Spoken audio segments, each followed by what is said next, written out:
అంగంలో అంగం మీద పొక్కులు రావటం, పుండ్లు రావటం, పొర చర్మం కింద ఒక తెల్లటి పదార్థం మాటి మాటికి రావటం, పొర చర్మంలో ఇన్ఫెక్షన్ బాగా పగులుడు, చీము రావటం, మూత్రం ద్వారా చీము రావటం, పుండ్లు రావటం, గజ్జల్లో గడ్డలు కట్టడం, అలాగే స్త్రీలకు కూడా అంటే పార్ట్నర్ కూడా ఎక్కడో అంటించుకొని వచ్చి సంక్రమించుకొచ్చి వచ్చి తన భార్యకు కూడా పెడుతుంటారు. వాళ్ళ యోనిలో దుర్వాసన, మంట, దురద, అలాగే తెల్ల బట్ట, రెడ్డిష్, వైటిష్ పెరుగులా గడ్డలు రావటం, అదే ఆ ఇన్ఫెక్షన్ ఉండి సెక్స్ చేసినప్పుడల్లా మంట, నొప్పి, అలాగే ఇద్దరు బాధపడుతుంటారు పార్ట్నర్స్. సుఖవ్యాధుల వల్ల, సెక్సువల్ ట్రాన్స్మిటెడ్ డిసీజ్ వల్ల.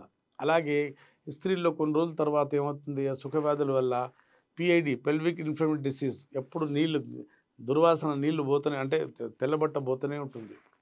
పొత్తి కడుపులో ఎప్పుడు నొప్పి.